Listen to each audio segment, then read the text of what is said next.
No, está bien, gracias. Muchísimas gracias por la invitación y sobre todo porque en un momento en donde hay gente que desde el mundo de la política quiere ir a América Latina o buscar algún tipo de rédito electoral, a mí me encanta estar aquí simplemente discutiendo con uno de los grandes de la literatura. Estoy convencido, créanme, que si los políticos españoles leyeran a Miguel Ángel Asturias y sobre todo si leyeran esta trilogía bananera, estoy convencido de que tratarían con muchísimo más respeto a ese continente y también sabrían valorar el esfuerzo que se han hecho en los últimos 15 años, donde han sacado a 72 millones de personas de la pobreza y han sacado a 72 millones de personas de la pobreza en Brasil, en Ecuador, en Bolivia, en Argentina, en Venezuela. Los han sacado precisamente porque han roto con la maldición de ser el patio trasero de los Estados Unidos. Creo que un elemento esencial de la posibilidad de haber, ya digo, devuelto la condición de dignidad con unos mínimos de subsistencia a 72 millones de seres humanos pasa por haberle plantado cara a los Estados Unidos. No fue Wilson que en el siglo XIX dijo simplemente que América Latina era el patio trasero de los Estados Unidos, sino que recientemente John Kerry lo ha vuelto a repetir y vemos constantemente cómo ahora mismo se están inmiscuyendo en la suerte de ese continente. Por tanto, ya digo, creo que tenemos una obligación nosotros de intentar entender a América Latina si queremos entendernos a nosotros.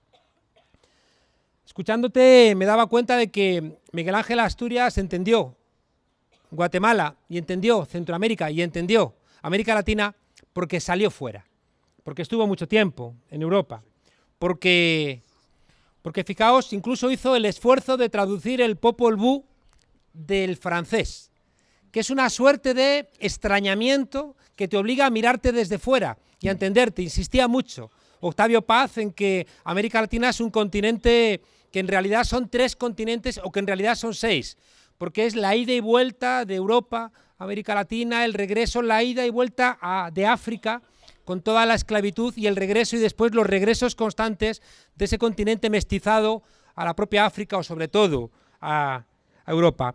Yo he entendido América Latina no estando allí, haciendo cosas de la política. Yo he entendido mucho más América Latina leyendo, por ejemplo, Los Pasos Perdidos, de Carpentier. Yo creo que fue de Alejo Carpentier, fue mi gran bajada a tierra. Creo que fue donde de repente me di cuenta de lo que estaba pasando en ese continente y me vuelve a ocurrir leyendo esta trilogía, que por cierto, me ha recordado tanto también a Valle Inclán. Fueron amigos, se encontraron, igual que en algún momento me recordaba al Neruda de Walking Around, es decir, un Neruda que está cansado, ¿no? Y está expresando una decepción que también la está expresando Miguel Ángel Asturias, pero no desde el cansancio y el hastío, sino del enfado frente a una potencia colonial. Y uno al final se da cuenta de que en un momento dado esta gente se conocía, eran amigos, ¿no? Y de repente que uno puede imaginar, ¿no?, la amistad entre gente de esta talla y uno lo quiere comparar, ¿no? Ya no os digo con la política, ¿no? Uno quiere comparar, ¿no?, estos encuentros intelectuales de gente que está intentando pensar su continente. Es decir, que no son solamente literatos, sino que están intentando encontrar de dónde venimos, dónde estamos y a dónde vamos. Y por tanto yo creo que me da un poco vergüenza que me haya invitado la editorial, a mí que me ha invitado por político, ¿no? Aunque yo no me considero tal, pero me ha invitado por político, me da vergüenza ni siquiera estar en diálogo, ¿no?, con esta gente tan grande. Es verdad que muchos hemos llegado al realismo mágico a través de Pedro Páramo, ¿no?, de Rulfo, es decir, pero claro, cuando yo veía que Pedro Páramo es del año 55, dices, no, es que Asturias se adelantó muchísimo, ¿no?, a esta comprensión, que me ha gustado tu expresión, ¿no?, es decir, el realismo mágico como el sudor propio de esa tierra que necesita también soñar para que no le duelen las cosas. Hay una parte en la primera de las novelas de la trilogía donde el pueblo guatemalteco se emociona con lo que entienden que es la aventura colonizadora de una multinacional y viven como propia la aventura de roturar el país, de hacer el ferrocarril, y me llama la atención cómo hemos abusado de ese pueblo que nos ha recibido siempre con tanto cariño. Es decir, en vez de recibirnos, ¿no? En vez de recibir con tiros, ¿no? En vez de expresar un odio inicial frente a una multinacional que va a generar el empobrecimiento del país, van a quedarse prácticamente con el país, con todas sus riquezas, van a cambiarle su propia geografía, con su necesidad de hacer beneficio, y sin embargo, toda la primera parte de la primera novela es un relato épico de cómo un pueblo es capaz de emocionarse porque en ese primer momento consideran que lo que está llevando, lo que ellos llamaban la civilización, merecía la pena. Es verdad que leía la expresión, documentándome para compartir con ustedes estas reflexiones, realismo mágico de la amargura, ¿no? De alguna manera, como este discurrir, que de alguna manera, ¿no? Cuando nosotros hemos hablado de que algunas obras de la literatura española hacen de Kafka un escritor costumbrista, ¿no?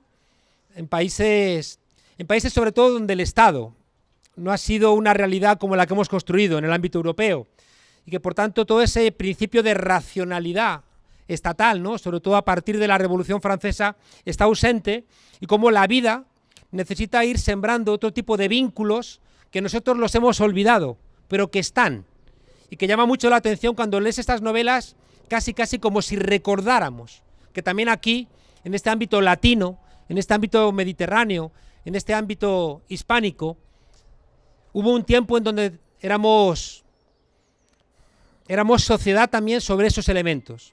Fíjense ustedes que leyendo a Asturias, yo recordaba el Spanish Different de Fraga, con el cual pretendía vender paradores a los europeos, presentándonos como, bueno, gente exótica, gente digna de ser visitada como se visitaban a los monos aquí, en el Retiro, cuando yo era pequeño, ¿no? Y mi madre nos traía a ver a los monos.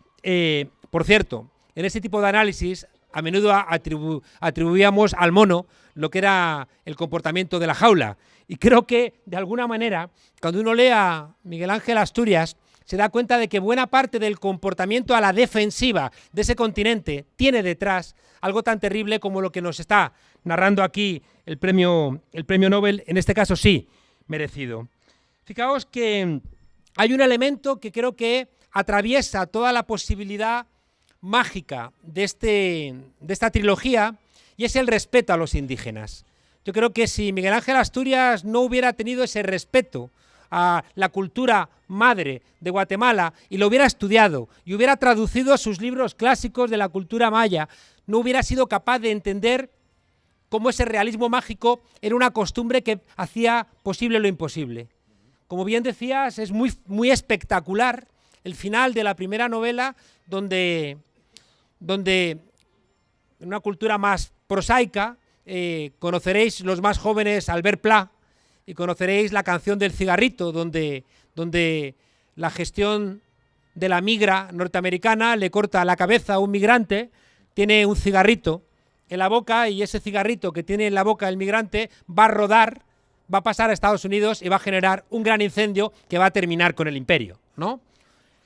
De alguna manera la novela te cuenta esa historia, ¿no? Te cuenta la historia de un rito mágico donde la cabeza va a mirar con el peso de la historia, con el peso de la naturaleza, con el peso de lo que no son engranajes de la máquina, va a permitir soñar lo imposible. Fíjense ustedes que es prácticamente, hace falta un ejercicio muy fuerte de imaginación para recuperar la magia en un mundo tecnológico, en un mundo de nanotecnología, de iPhones, de Internet. Leía hace tiempo que estaba alguien leyéndole a su hija el cuento de Hansel y Gretel, y de repente como esos niños habían dejado unas miguitas, y cuando querían regresar se encontraron con que los pájaros habían comido el pan y no podían regresar, y estaban en mitad del bosque, y les empezó a entrar miedo, y no sabían qué hacer, y la niña le pregunta al padre, ¿y por qué no le llamaron a sus papás por el móvil? Si lo llevamos al extremo de la trilogía, nos encontramos con que la magia es posible porque la técnica no ha entrado en el indio, porque la tecnología ha dejado que ese país se haya construido en un contacto con la naturaleza que aquí hemos perdido. Y cuando uno está en contacto con la naturaleza tiene la posibilidad de hacer posible lo imposible, que es esa magia que viene a vengar, ¿no?, todo el dolor construido, sobre todo un dolor construido innecesariamente. Es verdad, aparece en toda la trilogía algo que, bueno, que explica también que desde el campo socialista esta trilogía haya sido, ¿no?, muy celebrada, y es el desprecio absoluto, y también la hace tan actual, el desprecio absoluto de Miguel Ángel Asturias por el dinero. Es decir, cómo entiende él que el dinero es un gran corruptor de las cosas que realmente merecen la pena en la vida. Toda la presencia de la multinacional es un trasunto también de la presencia de los Estados Unidos, y es una constante en toda Centroamérica que la United Fruit Company tenía éxito sobre todo bajo dictaduras, y por tanto se convierte en una suerte de silogismo o de ecuación diabólica la posibilidad que entendían ellos de hacer más negocio bajo dictaduras, entendiendo que eran países de usar y tirar. Es decir, que no había ningún tipo de problema en reinventar, haciendo los países bananeros, reinventar toda su agricultura, e incluso, llegado el momento, quitar a los bananeros privados, a la gente que podía tener fórmulas tradicionales, su propio sustento. Hay una constante no solamente en América Latina, sino en todo el mundo, y es que siempre que el mercado se expande de esta manera brutal, con su metabolismo basado en la lógica del beneficio, siempre los pueblos responden, siempre. Y por eso esta trilogía decía que va a gustar en el campo socialista, le van a dar el premio Lenin, ¿no? No, se lo dieron, sí, se lo dieron. Y no me extrañaría nada que también que en la concesión del premio Nobel hubiera algún tipo de... porque allí funcionaban los vetos y ese tipo de cuestiones, ¿no? Y que en una parte importante, ¿no?, del mundo pues se entendiera que la tarea literaria no conservadora, aunque decía Borges, ¿no?, 8 de cada 10 personas a las que usted admira son de derechas, ¿no? Bueno, pues Miguel Ángel Asturias no. Y decía que en toda esa narración, ¿no?, que he leído que a algunos autores no les gustaba, ¿no? Parece que en cuanto uno narra tu propia realidad, te conviertes en incómodo para un tipo de literatura que quiere vivir en una suerte de limbo de los artistas, ¿no? Yo recordaba cómo tú lees Luces de Bohemia, aparte de que Luces de Bohemia, si la escribiera hoy Valle Inclán, lo encarcelarían aplicándole la ley Mordaza. Y no es una broma, ¿no? Valle Inclán sería hoy encarcelado por escribir Luces de Bohemia, porque plantea que la policía sembraba pruebas y que asesina los cuerpos y fuerzas de seguridad a el anarquista preso al cual le aplican la ley de fugas, es decir, lo ejecutan, ¿no? Hombre, si han encarcelado a unos titiriteros por representar el retablo de Don Cristóbal, pues ¿qué no harían con el bueno de Valle Inclán, ¿no? Y Valle Inclán aparecen en Luces de Bohemia, pues ministros reales del tiempo, ¿no?, como puede ser Maura. Bueno, pues con la bragueta abierta, así es, ¿no? Y detienen a Max Estella por pretenderle a un cabo de legionarios los 3 dialectos del griego, lo cual le parece al cabo un insulto intolerable, ¿no? ¿Por quién me ha tomado? ¿Leo una cosa? Sí. Que lo he leído. Es un tuit donde le ha costado una enorme multa a un muchacho que decía: está usted detenido, pero léame mis derechos. Dice: mierda, sargento, ¿qué hacemos? Pide que leamos. Es listo el cabrón, dale un porrazo.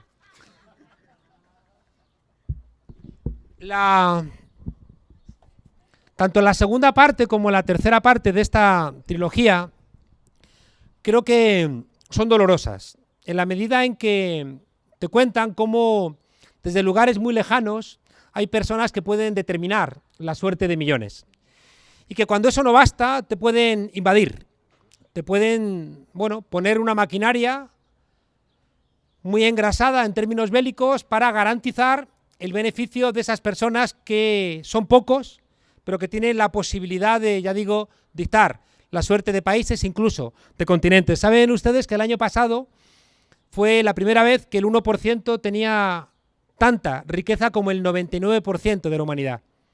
El año pasado es la primera vez, un estudio del Credit Suisse que popularizó Oxfam Internacional, 60 personas tenían tanta riqueza como 3.600 millones de seres humanos. 60 personas, tanta riqueza como 3.600 millones. Pero el problema no es ese.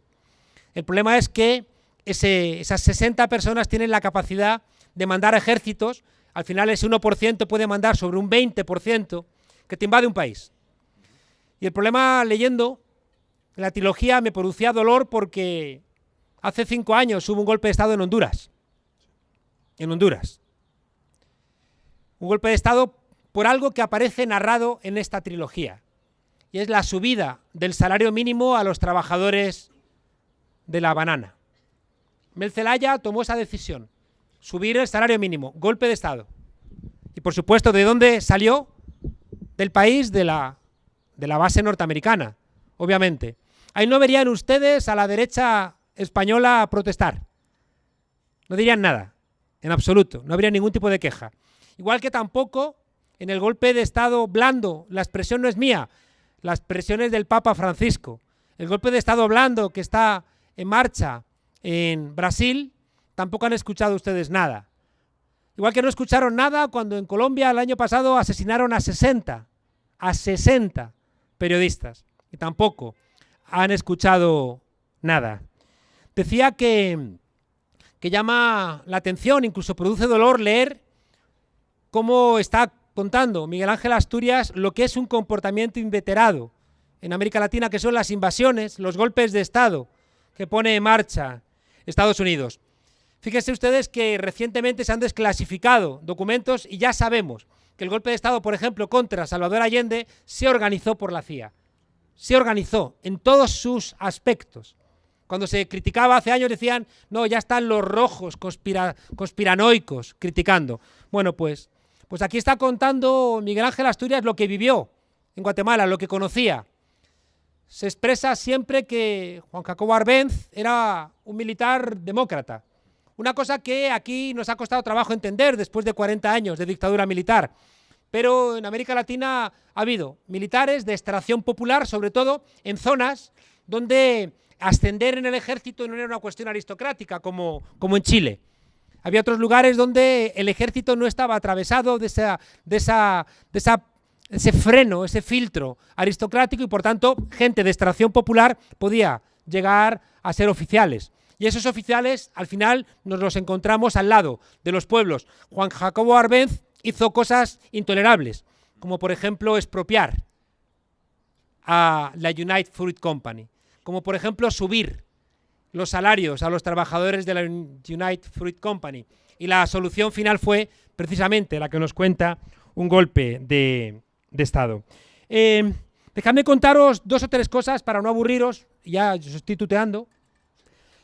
Una cosa, gracias. Una de las cosas que me llama la atención es, igual que el otro día, hubo en la campaña electoral un spot de cuñados en un bar, donde curiosamente no había ni viejos, ni negros, ni gente que hablase otro idioma que no fuera el castellano como muy focalizado, y por supuesto no había ningún latinoamericano, ¿no? Es decir, era un bar de cuñados pero cutre, ¿no? De los que no sé dónde están, porque los hermanos y hermanas latinoamericanas están aquí, con nosotros. Hay una realidad que leí en Eliot, un hispanista, y es la diferencia entre la colonización española, o incluso la hispánica, y la inglesa. Y es que nosotros nos mestizamos, mientras que ellos no. Y la explicación que da me pareció muy astuta, y era que los españoles católicos estábamos tan seguros de nuestra religión que no teníamos ningún tipo de problema ni de miedo a la hora de mestizarnos, mientras que la colonización inglesa, puritana, acomplejada, y además con la experiencia de carcelaria a la que habían sometido a Irlanda, siempre mantuvieron una distancia. Y no fueron parte de esta cosa tan hermosa, ¿no?, que es el mestizaje. Yo creo que en la novela constantemente aparecen los norteamericanos blancos, anglosajones, protestantes, que no se mezclan, que apenas pueden atreverse, pero que no terminan de atreverse. Y me ha llamado la atención en la novela estos personajes que pueden mandar tanto sobre un país y que no se atreven a mezclarse con el país, que siempre tienen como sus escuelas, tienen sus espacios de esparcimiento, como que tienen su sexo, su fiesta, y no se atreven, ¿no?, sino a mirar a esas gentes desde un modo paternal, como ocurre con uno de los miembros de la novela, que Lester Smith, que me recuerda a Sion. ¿Recordáis que la trilogía también de Matrix, al final quien se inventa Sion, es decir, el espacio de esperanza, es la propia máquina? Y aquí en la trilogía ocurre algo similar. Uno de los que está inventando la posibilidad de la revolución es uno de los principales accionistas, ¿no?, de la United Fruit Company, de alguna manera como para cerrar el ciclo. Para cerrar, decía, un par de ideas que me han llamado la atención, es el desprecio constante que los norteamericanos demuestran en las tres obras hacia América Latina. En algún momento pueden deslizar un cierto respeto, pero no se atreven a sacar las consecuencias. Y por eso os decía que me impresionó Octavio Paz, que era un tipo conservador pero profundamente inteligente, ¿no? Era una persona que entendía que la única manera, ¿no?, de entender América Latina y entendernos nosotros como españoles era desde el propio mestizaje. De hecho, tenemos dificultades para entender incluso la Reconquista, ¿no? Tenemos dificultades para entender la plurinacionalidad del Estado. Fijaos que, os invito a que lo veáis, en el viaje de un político recientemente a un país latinoamericano donde hay un 46% de gente mestiza y de piel oscura, en todo lo que habéis visto de ese viaje de ese político no aparece ningún negro por ningún lado, ¿no? Es decir, visitas los países, pero los visitas de una manera aséptica, ¿no? No vaya a ser que hay que decirle a estos políticos, la gente mestiza no destiñe, ¿no?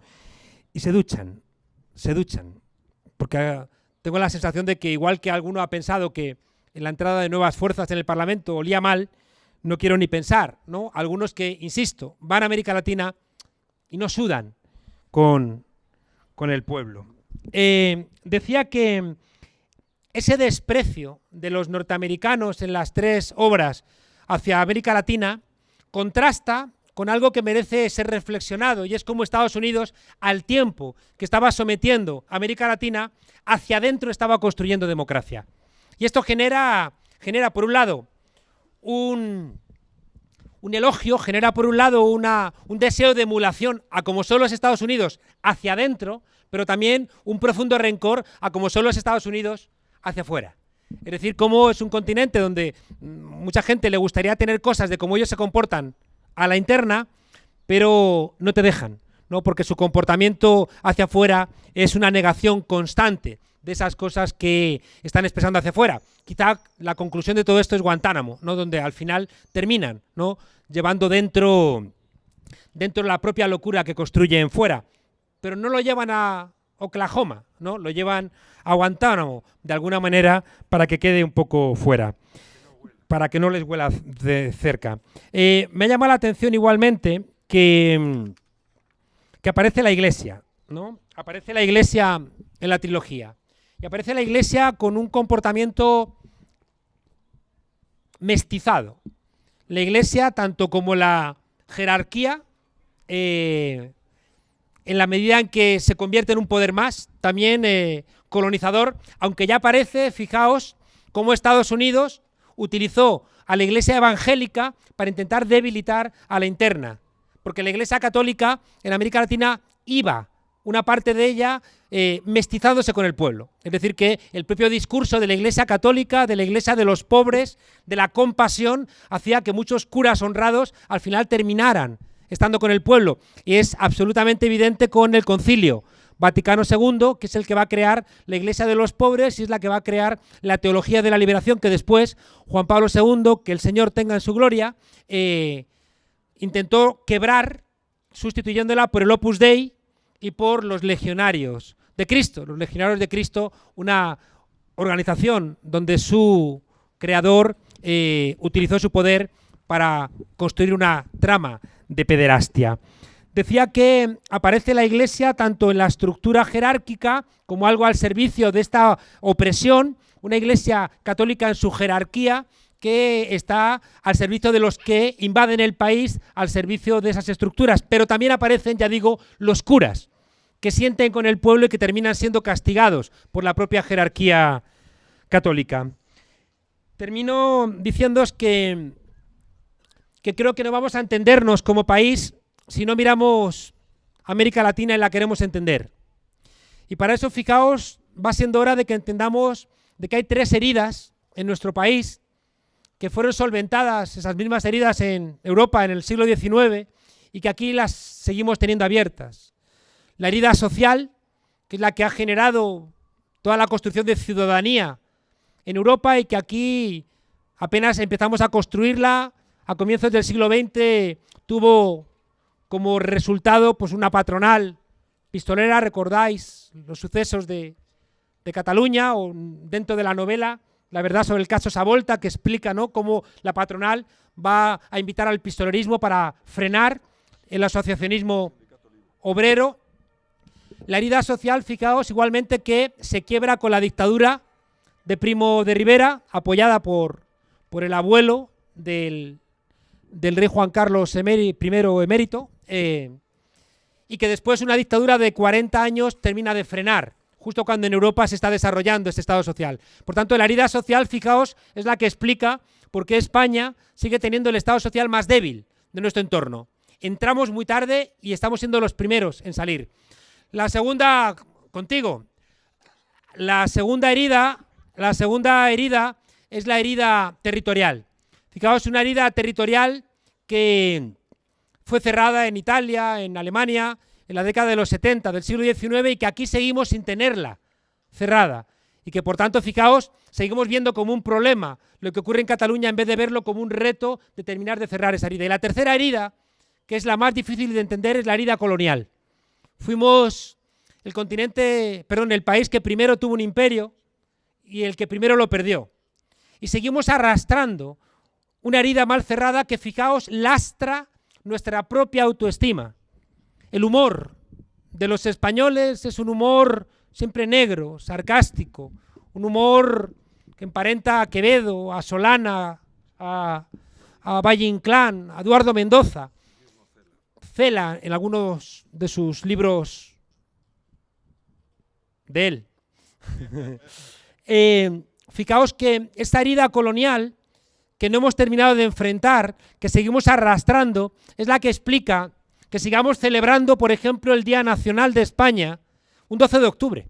Es decir, celebramos una gesta que en un continente se ve como una invasión. Y somos incapaces de encontrar una fiesta que nos permita identificarnos a nosotros mismos y no fuera. Una gesta colonial que se vive como herida en la medida en que la perdimos y seguimos teniendo un comportamiento muy paternal con África, un comportamiento paternal con América Latina y un comportamiento subordinado con Europa. Yo creo que la herida colonial es la que nos impide entender América Latina, y en ese impedimento de entender América Latina a menudo tenemos la imposibilidad de entendernos a nosotros mismos. Creo que para mí la lectura de esta trilogía, igual que os decía antes, la lectura de Alejo Carpentier, por supuesto, la lectura de esos 100 años de soledad que intentan explicar ese aislamiento del continente, en el caso de García Márquez, a mí me han ayudado a entender mi país. Me han ayudado, fijaos, a mirar en la historia dónde nos hemos perdido. Y por eso me gustaría terminar con de alguna manera la conclusión de la tercera de las novelas, cuando se plantea que en los ojos de los enterrados sucumben las fuerzas del mal y se abre paso una luz que Miguel Ángel Asturias la va a proyectar como victoria del pueblo. Y en ese sentido creo que es cuando por fin, de una manera legítima, se pueden cerrar los ojos de tanta gente muerta y que haciendo caso a esa lectura histórica de su propio país que hace Asturias, la va a identificar con una antigua leyenda maya que condenaba a que los muertos tuvieran abiertos los ojos hasta el triunfo final de la justicia. Muchas gracias.